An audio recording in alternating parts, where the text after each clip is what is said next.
嗨，大家好，我是坦平叔。今天是2025年5月30号，这一期咱们继续聊聊俄罗斯入侵乌克兰，看一看乌克兰战场上也有什么变化。今天是俄罗斯侵略乌克兰的第1192天，也是乌军进入库尔斯克的第298天。根据乌克兰媒体报道前线总共记录了216次战斗。华盛顿邮报信息俄罗斯在乌克兰军事力量正在减弱，每天有1500人伤亡。前苏联时期的坦克储备几乎耗尽，库尔斯克前线乌军继续在特特金诺周边扩大行动，坚守苏梅方向占据的库尔斯克剩余区域，摧毁试图进入乌克兰的俄军装备和人员。比尔格莱德前线乌克兰空军使用法国援助的铁锤炸弹摧毁了一个俄罗斯步兵军营。红军城就是波克罗夫斯克前线，乌军在波克罗夫斯克前线发起反击，占领了俄军在波克罗夫斯克城西南方向突出部，并对俄军进行反向包围。俄第41集团军第35和第74摩步旅情况危急，乌军近来加大了对西南方向的炮击力度。根据乌克兰国家通讯社报道5月28日星期三上午，乌克兰无人机袭击了莫斯科州的一家无人机制造厂，无人机袭击了位于杜布纳市的卡朗施塔德工厂。该媒体报道俄罗斯附近杜布纳居民报告了对该企业的袭击。据悉，卡朗施塔德工厂专门从事无人机的研发和生产。乌克兰国家安全和国防委员会反虚假信息中心主任科瓦连科在电报频道中报告称，莫斯科州有2家企业遭到袭击。据他称，攻击效果相当不错。俄罗斯国防综合体的重要组成部分之一即费多罗夫杜布纳机械制造厂被击中。该厂位于杜布纳市，自2020年以来一直隶属于卡朗施塔德联合企业。科瓦连科指出该厂的主要任务是生产作战无人机，特别是猎户座综合体。这些无人机被乌克兰用来对付俄罗斯，用来对付乌克兰。该企业已开始全面批量生产，并设计开发具有先进作战能力的新型无人机。此外，科瓦连科还宣布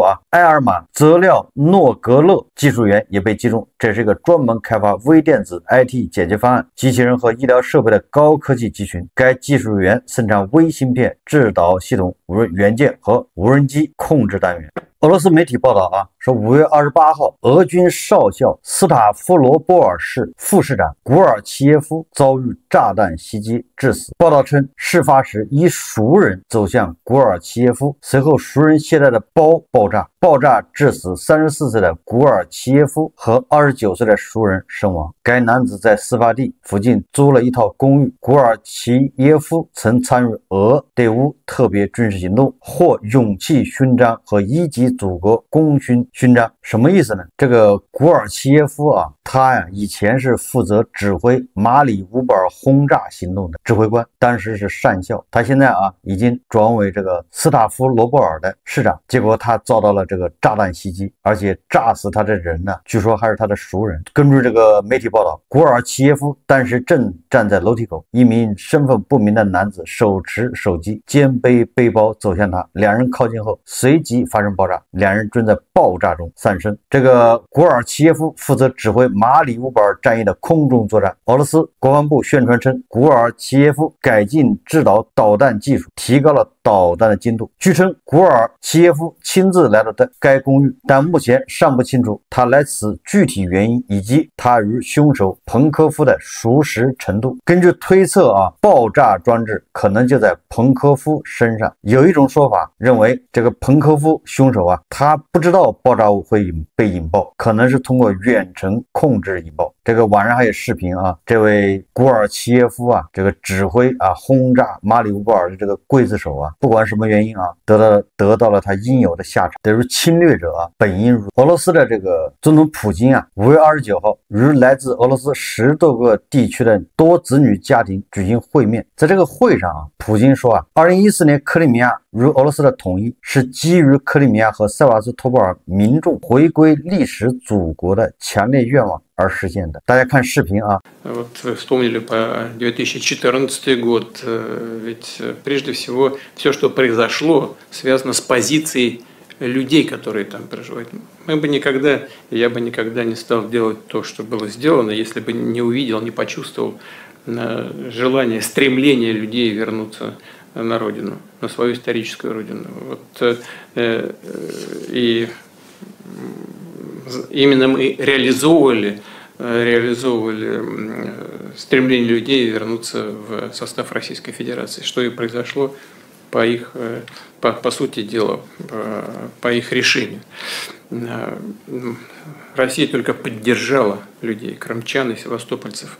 в их стремлении вернуться в российскую。这个普京啊，大谈特谈，大吹特吹克里米亚的这个环境如何治好。哎，克里米亚环境确实不错啊，因为他那儿有个叫什么雅尔塔，对吧？以前的二战著名的会议啊，雅尔塔就在克里米亚，那地方是个风景名胜的。所以一谈到克里米亚，这个普京啊眉飞色舞啊，他说啊，这确实是地球上绝无仅有的宝地，虽然世间天堂般的去处不少，但克里米亚在其中仍占据特殊地位。他解释，海洋气流几乎贯穿整个克里米亚半岛后折返，尤其在南部海岸，富含矿物质的空气会反复穿过多重植被屏障，先撞击高耸山崖形成回流，继而再度侵润整片土地。这种独特的微循环系统，特别是南岸地区形成天然空气绿廊，对人体健康非常有调理功效。克里米亚再好，你也不能去抢啊，你也不能去侵略啊，搞什么克里米亚的公投，全世界啊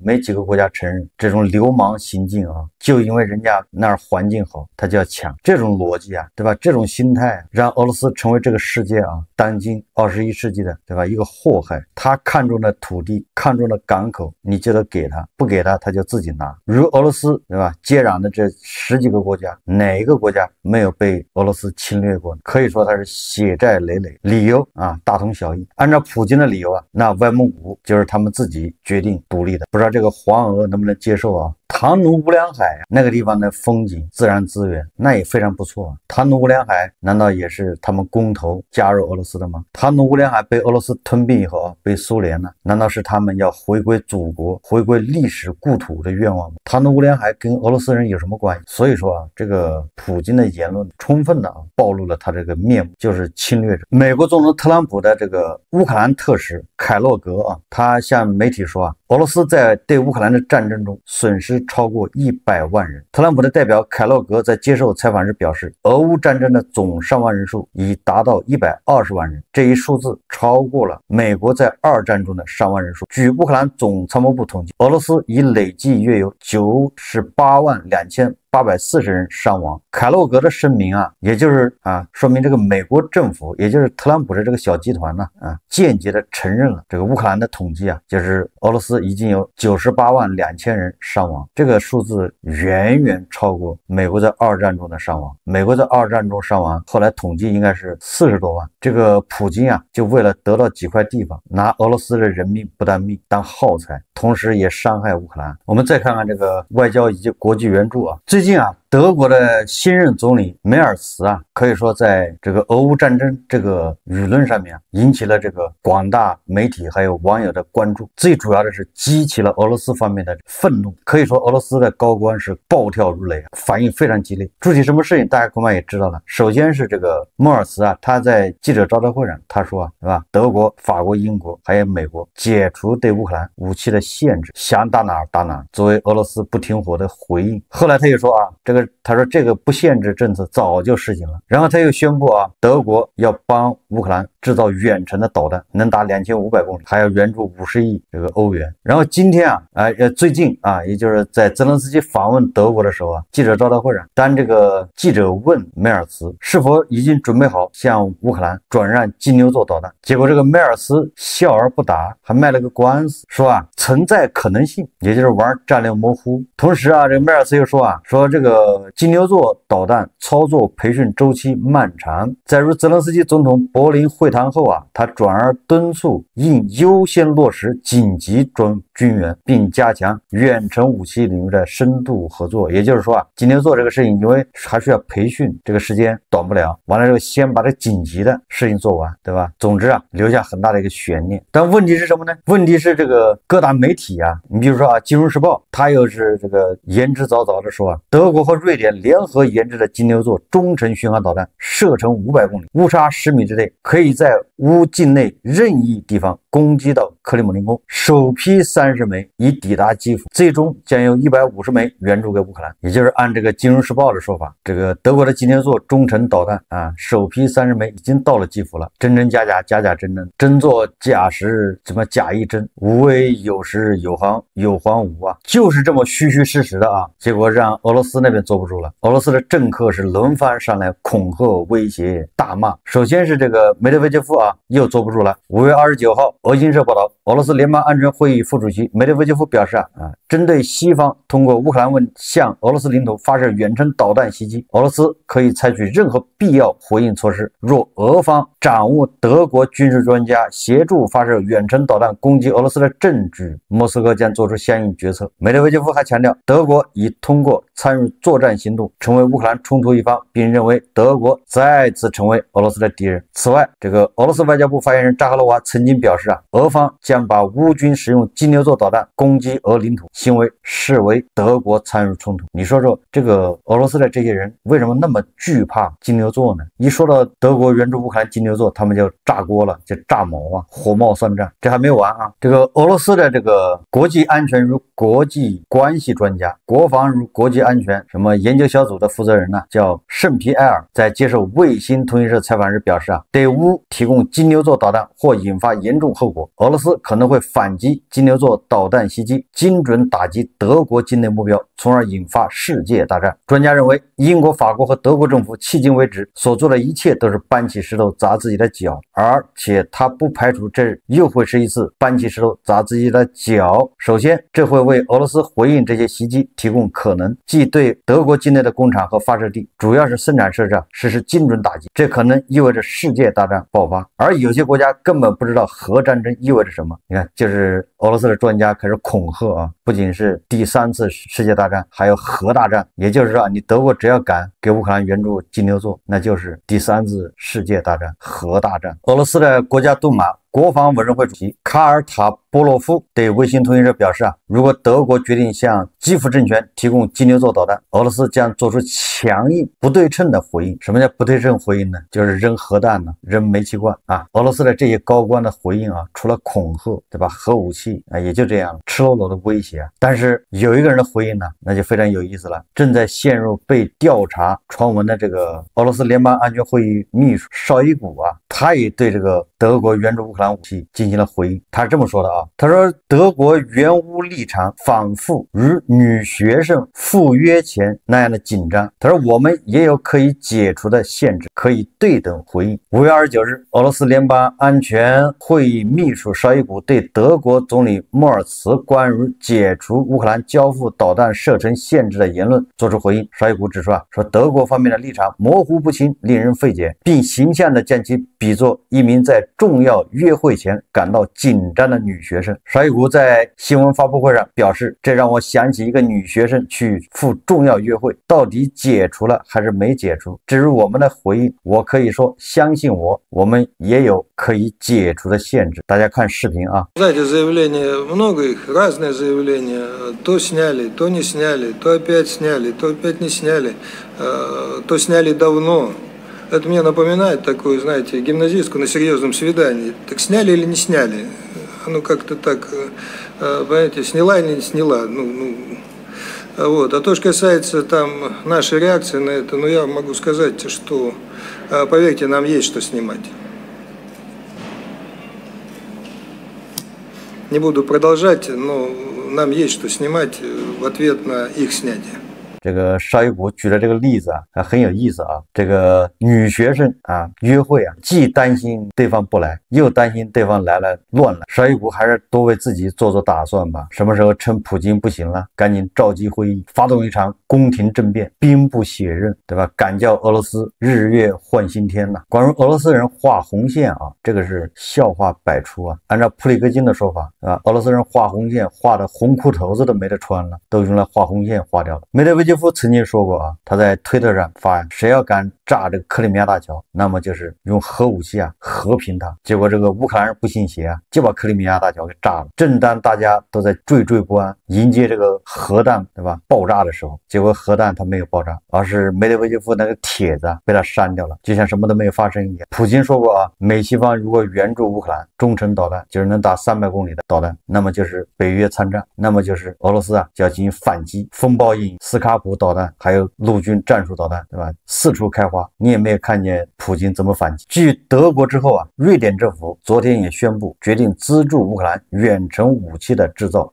泽连斯基呼吁西方支持者向乌克兰提供300亿美元资金，用于增加乌克兰的武器产量。乌克兰拥有足够的军工产能，但苦于资金不足而无法充分发挥其产能。在俄罗斯显然并不专注于和平谈判的情况下，乌克兰军工业需要足够的资金以全负荷运作。除了依靠乌克兰政府拨款和来自乌克兰国防部等部门的军事订单外，乌克兰军工业最主要的资金来源就是合作伙伴。华盛顿邮报发表文章称，越来越多的欧洲国家在考虑投资乌克兰军工业，而不是直接军援。前者不仅能减少政治阻碍和官僚程序，最重要的是因为在多年军援后，欧洲的武器库已经不足，同时欧洲的武器制造成本偏高，整体上是乌克兰制造的2倍，这对每个人都有好处，对俄罗斯则是个打击。合作伙伴们注入到乌克兰军工业的资金中，有相当一部分来自被冻结俄罗斯资产产生的收益。尽管有几个国家倾向于俄罗斯，但欧洲总体上依然支持乌克兰。欧洲晴雨表最新民调显示， 59% 的欧洲人支持军事援助乌克兰， 80% 的欧洲人欢迎接纳乌克兰难民， 77% 的欧洲人认为俄罗斯入侵乌克兰对欧洲构成威胁。乌克兰的国防部长乌梅罗夫28日晚在社交媒体发文说乌方已向俄方递交了有关乌方停火立场的文件，乌方正在等待俄方递交有关停火的备忘录。乌梅罗夫说乌方重申愿进行全面和无条件停火，继续外交接触的立场。乌方不反对与俄方举行进一步会谈，正在等候俄方递交备忘录，以便会谈不会成为空谈，从而推动结束冲突。他强调外交必须具有实质内容，下一次谈判必须产生结果。俄罗斯外交部长拉夫罗夫表示